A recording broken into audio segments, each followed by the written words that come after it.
Hello lovely people, welcome to scary pumpkin horror podcast, जो सुनाता है डर की सच्ची कहानी उन्हीं की जुबानी। तो चलिए शुरू करते हैं आज का पॉडकास्ट। इस सर्दी अपनी वार्डरोब को redwolf.in के स्टाइलिश और कंफर्टेबल हुडीज के साथ अपग्रेड करें। और अगर आप थोड़ा हॉरर ट्विस्ट पसंद करते हैं तो इनके कूल हॉरर कलेक्शन को मिस मत करें। बस कूपन कोड RWSCRYPMPKN का इस्तेमाल करें और 999 या उससे ज्यादा की खरीदारी पर 10% का सीधा डिस्काउंट पाएं। रेड वुल्फ के कपड़े ना सिर्फ स्टाइलिश बल्कि बेहद कंफर्टेबल भी हैं और ये मौका सिर्फ 31 दिसंबर तक। तो इंतजार किस बात का, redwolf.in पर जाएं, कूपन कोड का इस्तेमाल करें और इस सर्दी अपने लुक को बनाए स्टाइलिश, कंफर्टेबल और थोड़ा horror field. Visit redwolf.in today. कहते हैं कि अमावस्या की रात काली शक्तियां अपने चरम पर होती हैं और अपने लिए शिकार की तलाश में रहती हैं। इसलिए कहा जाता है कि अमावस्या की रात बहुत सावधान रहना चाहिए और भूल कर भी रात के अंधेरे में बाहर निकलने की गलती नहीं करनी चाहिए। लोग जब ये सब बातें बोलते थे तो मुझे ये महज उनका अंधविश्वास लगता था। मुझे भूत प्रेत और उनसे जुड़ी कहानियों पर कभी विश्वास नहीं होता था। लेकिन मेरी जिंदगी की उस एक अमावस्या की रात ने मेरी सोच को हमेशा के लिए बदल कर रख दिया। बात तब की है जब मैं 17 साल का था। गर्मियों के दिन थे। हम सब नानी के घर पर सीतामढ़ी रुकने गए हुए थे, जो बिहार में बसा हुआ एक छोटा सा गांव है। मैं, माँ और हमारे साथ मेरा छोटा भाई नितिन और छोटी बहन नीति भी थी। शाम के समय हम सब मिलकर घर के आंगन में खेल रहे थे। तभी मामी अपने हाथ में एक पूजा की थाली लेकर आई।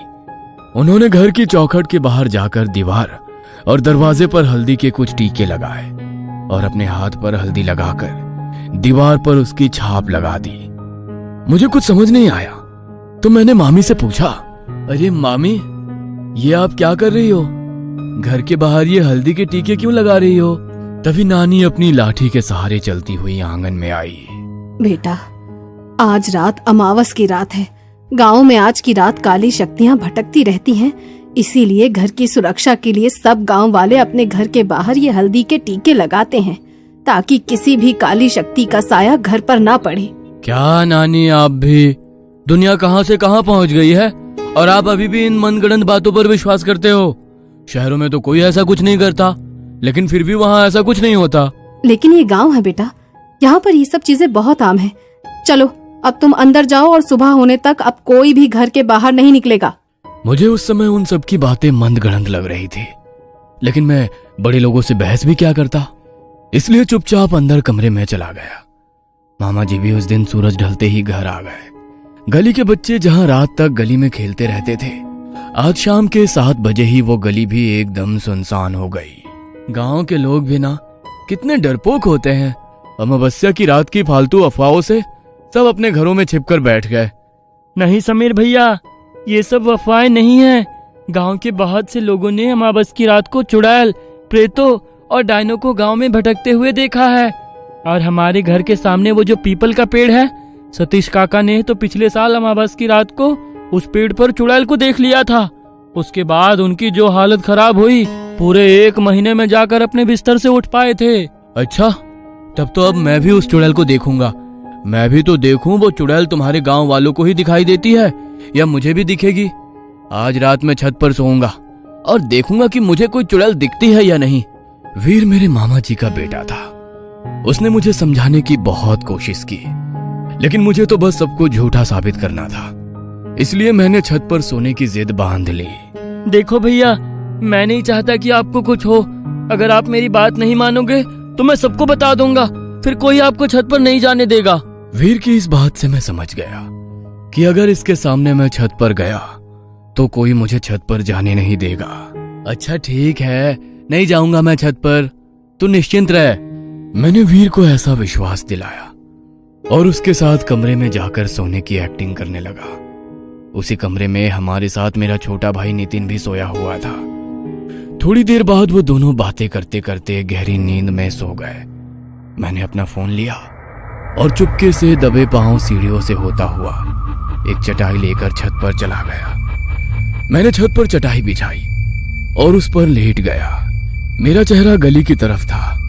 छत पर जो 4 दीवारें बनी हुई थी उसमें बहुत सारे खाने बने हुए थे, जैसे अक्सर पहले के घरों में बने होते थे, जिससे बाहर का नजारा बिल्कुल साफ दिखाई देता था।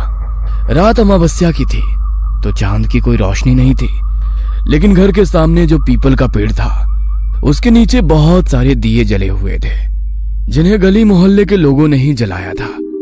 मैं बहुत देर तक एकटक उसी पीपल के पेड़ की तरफ देखता रहा, लेकिन मुझे कुछ भी दिखाई नहीं दिया। तो मैं बोर होकर अपने फोन में गेम खेलने लगा। मुझे छत पर आए लगभग 1 घंटा बीत गया था। रात के लगभग 1:30 बज गए थे।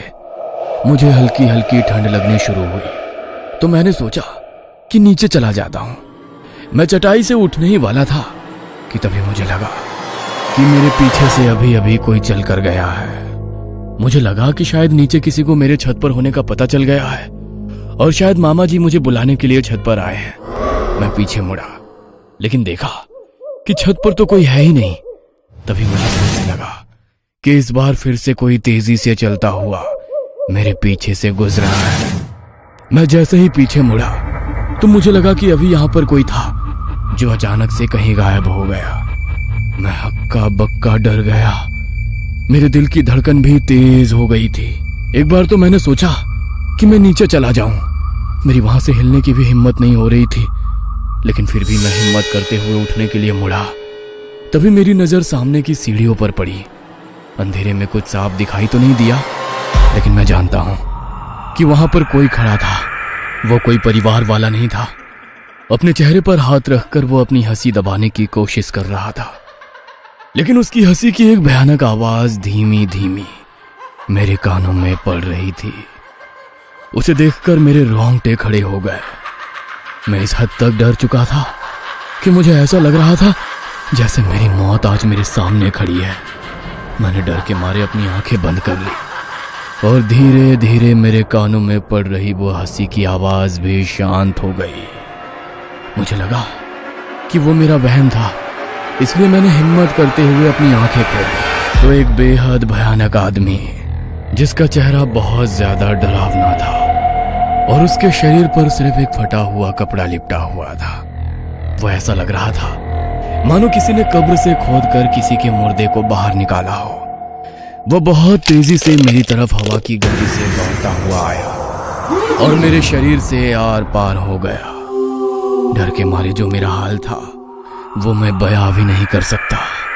मैं समझ में नहीं पा रहा था कि मेरे साथ अभी अभी ये क्या हुआ कि तभी फिर से मुझे अपने पीछे से उसी की हंसी की आवाज सुनाई दी।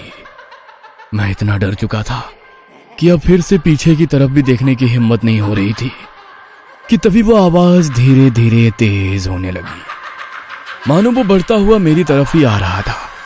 मैंने जरा सी गर्दन घुमाई तो वो बिल्कुल मेरे बगल में बैठा हुआ मुझे ही घूर रहा था। मैंने बहुत जोर से चिल्लाने की कोशिश की, लेकिन मेरी आवाज मेरे गले में ही दबकर रह गई। तभी वो उठा और छत की दीवार की तरफ भागता हुआ छत से नीचे कूद गया। इससे पहले कि मैं इस सदमे से उभर पाता, तभी मुझे गली की तरफ से पायलों की आवाज सुनाई दी। मैंने मुड़कर गली की तरफ देखा तो मेरा ध्यान सीधे पीपल के पेड़ पर पड़ा। मैंने जो उस रात अपनी आंखों से देखा वो मैं कभी भूल नहीं सकता। पीपल के पेड़ से लटकी हुई एक चुड़ैल मेरी ही ओर देख रही थी। वो मेरी ओर देखकर बहुत ही भयानक तरीके से हंसी। तभी मैंने देखा कि पड़ोस में रहने वाले मेरे मामा जी के दोस्त सतबीर सिंह अपनी साइकिल पर आ रहे थे। शायद वो कहीं काम से गए थे और काम से लौटने में उन्हें बहुत देर हो गई थी। वो अपने घर की तरफ बढ़ रहे थे, लेकिन बहुत घबराए हुए थे। तभी वो साइकिल चलाते हुए उसी पीपल के पेड़ के पास पहुंचे। मैंने देखा कि अब वो चुड़ैल वहां पर नहीं है, पर सतबीर मामा जी को वहां पर देखकर मेरी रूह कांप रही थी। मैं जानता था कि वो मामा जी को नुकसान जरूर पहुंचाएगी। मैंने डर के मारे कुछ पलों के लिए अपनी आंखें झपका ली, लेकिन जब दोबारा आंखें खोलकर देखा तो ना तो वहां पर सतबीर मामा जी थे और ना ही वो चुड़ैल पेड़ पर लटकी हुई थी। मुझे लगा कि अब सब कुछ बिल्कुल शांत हो गया है और सतबीर मामा जी भी अपने घर पहुंच गए हैं। मैं थोड़ा निश्चिंत हो गया, लेकिन तभी मुझे गली से एक अजीब सी आवाज सुनाई दी। मैंने चार दीवारी के उन खानों से पीछे गली की तरफ देखा तो वही चुड़ैल अपने हाथ में किसी के मांस का टुकड़ा लिए खाती हुई भाग रही थी। उस मांस के टुकड़े से खून गिरकर नीचे फैल रहा था। उसने मुझे भयानक तरीके से हंसते हुए देखा और मानो तेजी से दौड़ती हुई हमारे घर की तरफ आने लगी। मैं इससे ज्यादा बर्दाश्त नहीं कर सकता था, इसलिए डर के मारे मैं वहीं बेहोश हो गया। तभी थोड़ी देर बाद मेरे कानों में किसी की आवाज पड़ी। वो आवाज मेरी छोटी बहन नीति की थी। उसकी आवाज सुनकर मेरी आंख खुल गई। मैंने समय देखा तो 3 बज रहे थे। मैंने गली की तरफ देखा तो वो चुड़ैल अभी भी पेड़ पर उल्टी लटकी हुई मेरी तरफ देख रही थी। नीति ने मेरी तरफ देखते हुए मुझसे कहा, आप पूरी रात छत पर ही सो रहे थे क्या भैया? मुझे तो छत से बहुत अजीब अजीब आवाजें आ रही थी। मैं डरकर आपके कमरे में गई तो देखा आप वहाँ नहीं हो। मुझे लगा कि शायद आप छत पर होगे तो मैं ऊपर आ गई। अगर किसी को पता चल गया कि आप छत पर हो तो आपको बहुत डांट पड़ेगी। जल्दी से नीचे चलो। अब मुझे खुद से ज्यादा नीति की चिंता हो रही थी।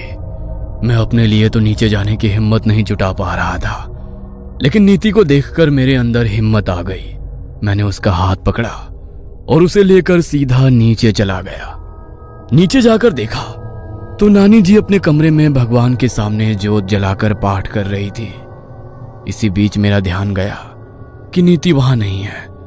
मैंने नीति को ढूंढा लेकिन वो मुझे नहीं मिली। मैं बहुत बुरी तरह डर गया। मैं नीति को देखने के लिए जब अंदर कमरे में गया तो वो तो माँ के साथ गहरी नींद में सो रही थी।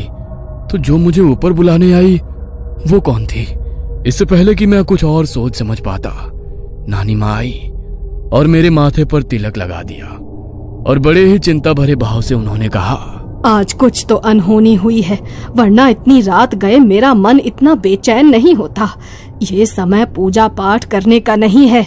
कोई हम पर वार करना चाहता है। किसी बुरी शक्ति का आभास हो रहा था मुझे, इसीलिए देवी माँ की आरती की।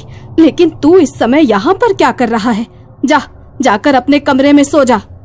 नानी माँ की बातें सुनकर मुझे कुछ कुछ बात समझ में आ गई थी कि जो मुझे ऊपर बुलाने आई वो कोई और नहीं, शायद खुद देवी माँ थी जिन्होंने उस रात मेरी रक्षा की।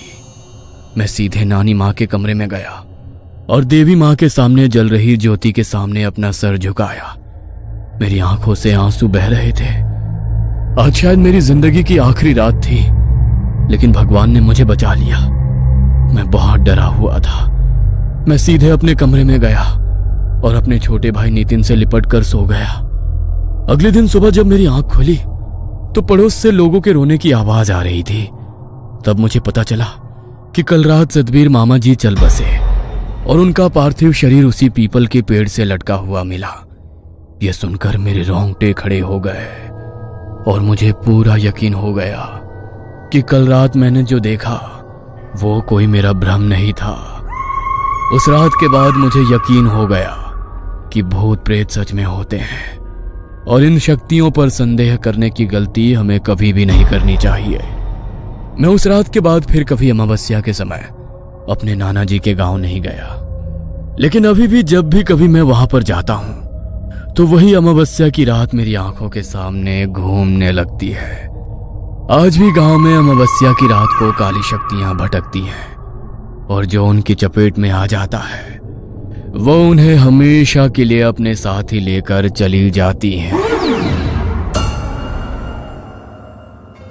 ये कहानी आपको अच्छी लगी हो तो हमें सब्सक्राइब करें, हमारा इंस्टाग्राम और फेसबुक पेज जरूर फॉलो करें। और हाँ दोस्तों, सब्सक्राइब करना भूलना मत।